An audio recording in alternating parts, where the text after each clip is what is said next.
Tim Tebow continues to win, and members of the media continue to hate. Oh, wait. It's not hating, right?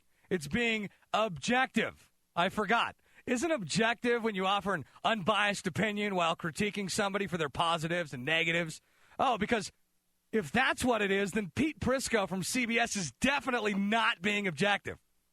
See, he's been on a full-bore attack of Tim Tebow since the day the kid entered the league, from saying that he's the worst passer ever, to saying that John Elway must be throwing up in his mouth, to saying that Tim Tebow is like putting lipstick on a pig. Really professional, Pete, and very, very objective. But don't worry, Broncos fans. This is the same guy that went after Troy Polamalu for years before he eventually just looked like an idiot. He called Troy Polamalu the most overrated player in the NFL. That was, of course, before Troy won the NFL Defensive Player of the Year award. Yep, that's good old Pete for you.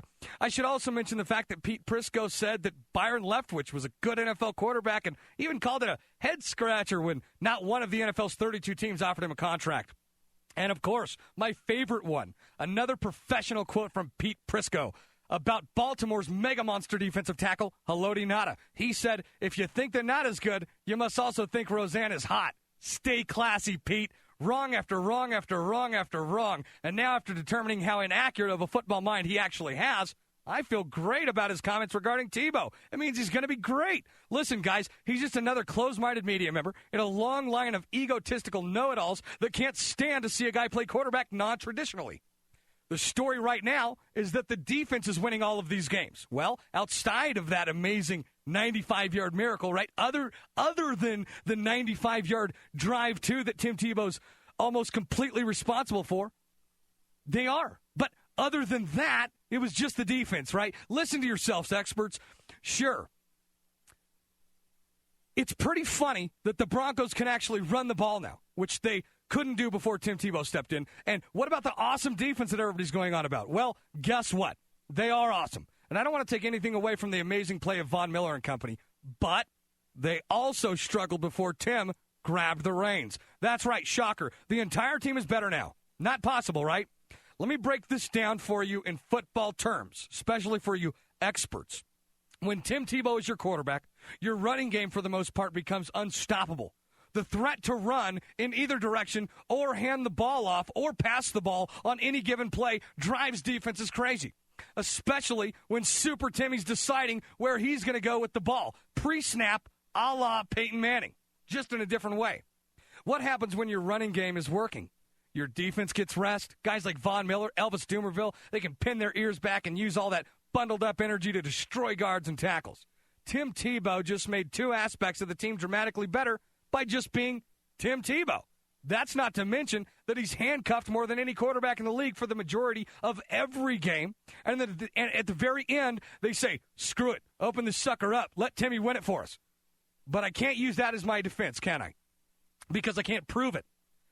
And I also know that this team is a million times more inspired and more strong-willed now than they ever were before Tim Tebow came in. But I can't prove that either, so I can't use it, right? Well, guess what, experts? You can't assume that Tebow can't make it in the NFL because he is not a polished pocket passer, because you can't prove that, so you can't use it. And you can't assume that a running quarterback with so many designed runs in a running offense can't win in the long term, because we've never seen it attempted. So because you can't prove that, you can't use that either. It's all speculation. The naysayers' view is speculation, and yes, even my view is speculation. Based on his 4-1 record so far this year, I'd say that I'm winning.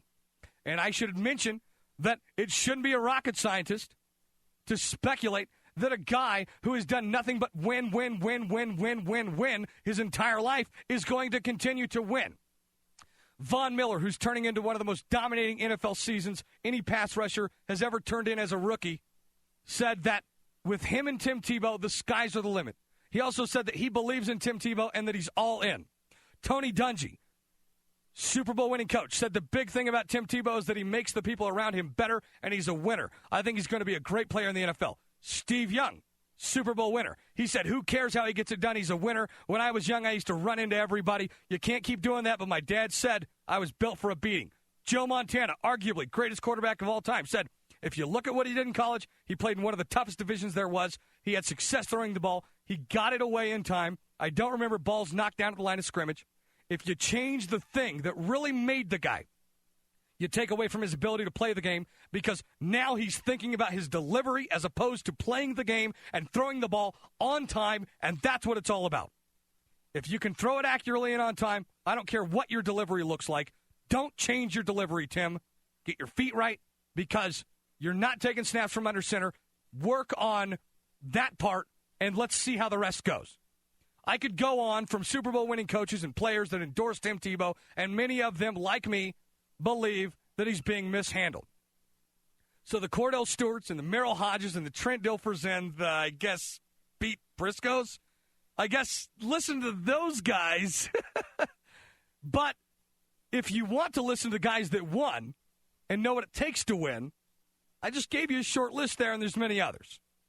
Those guys need to listen to guys that won and guys that know what it takes to win and know what a winner looks like before they try to squeeze their small, uncreative, negative philosophies into accurate football analysis.